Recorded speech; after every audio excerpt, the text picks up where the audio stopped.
Hi friends, welcome back to my journey. ఈరోజు మనం ఈ వీడియోలో పాండవుల కాలం నాటి ఒక చారిత్రాత్మకమైనటువంటి అదేవిధంగా అతి పురాతనమైనటువంటి ఒక దేవాలయానికి సంబంధించిన వీడియో చూడబోతున్నాం. మరి ఆ దేవాలయం ఎక్కడ ఉంది, దాని చరిత్ర ఏంది తెలుసుకునే ముందు మొదటిసారి వీడియో చూస్తున్నవారు తప్పకుండా లైక్ చేయండి, అదేవిధంగా ఛానల్ని సబ్స్క్రైబ్ చేయండి. తెలంగాణలోని రాజన్న సిరిసిల్ల జిల్లా గంభీరావుపేట మండలం మల్లారెడ్డిపేట అనే గ్రామంలో శ్రీ సీతారామ ఆలయాలతో పాటు శివాలయం, వీరాంజనేయ స్వామి దేవాలయాలు కూడా ఇక్కడ ఉన్నాయి.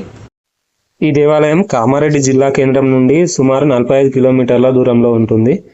ఇది మల్లారెడ్డిపేట గ్రామం ఎంట్రన్స్. ఇక్కడ నుండి మెయిన్ రోడ్ లోపలికి వెళ్ళి 6 కిలోమీటర్లు వెళ్ళినట్లయితే దేవాలయం వస్తుంది.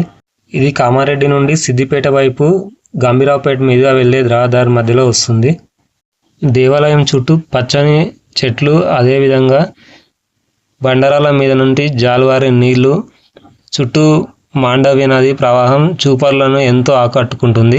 ఇక్కడ ఏడాది పొడవునా నీరు ప్రవహిస్తున్నా అది ఎక్కడి నుండి వస్తుందో అనేది ఇప్పటికీ ఎవరికి తెలియదు. అయితే ఎంతటి తీవ్రమైన కరువు పరిస్థితులు ఉన్నా కూడా ఈ దేవాలయం దగ్గర ఉన్నటువంటి ఈ జలాశయంలో నీరు మాత్రం ఎండిపోకపోవడం చాలా విశేషం అని చెప్పుకోవచ్చు. దేవాలయం లోపలికి వెళ్ళాలంటే ఈ మానేరు వాగును దాటుకుంటూ వెళ్లాల్సిందే. మహాభారత కాలంలో పాండవులు అరణ్యవాసంలో భాగంగా ఇక్కడ కొంతకాలం సంచరించినట్లు చారిత్రక కథనం. అదేవిధంగా పాండవులు ఇక్కడ చిర్రగొనె అనే ఆట ఆడుతుండగా అప్పుడు ఒక చిర్ర బండ కిందికి వెళ్ళి పడినప్పుడు ధర్మరాజు ఆదేశానుసారం భీముడు ఒక పెద్ద కొండరాయిని పైకి లేవట్టి కిందికి చిర్రను తీసినట్టుగా ఇక్కడ చారిత్రక కథనం. ఇప్పుడు మీరు ఆ రాయిని చూడవచ్చు. ఇదే గుహ మీరు చూస్తున్నది.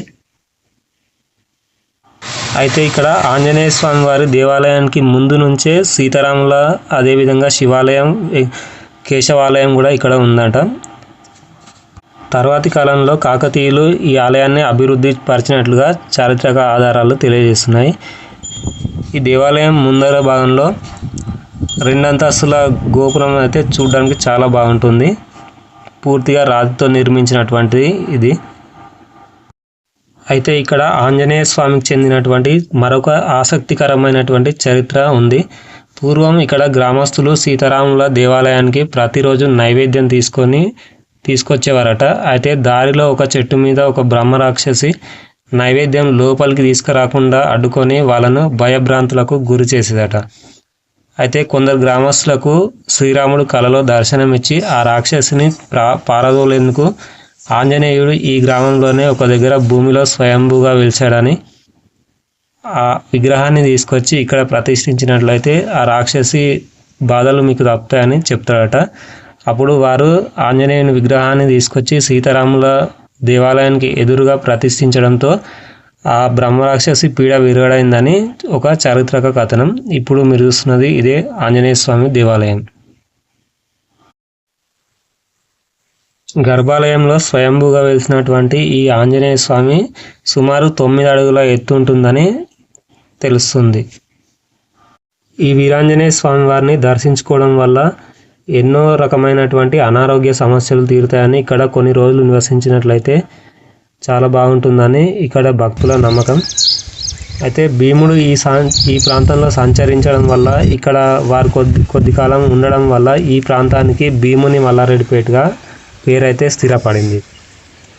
ఇక్కడ ప్రతి సంవత్సరం శ్రీరామనవమి, అదేవిధంగా ఆంజనేయ స్వామి జయంతి వేడుకలను చాలా ఘనంగా నిర్వహిస్తారు. అదేవిధంగా ఇక్కడ జాతర ఉత్సవాలు కూడా నిర్వహిస్తారు. ఈ వీడియో మీకు నచ్చినట్లయితే తప్పకుండా లైక్ చేయండి, అదేవిధంగా కామెంట్ చేయండి. మరిన్ని ఇంట్రెస్టింగ్ వీడియోలతో మళ్ళీ కలుసుకుందాం.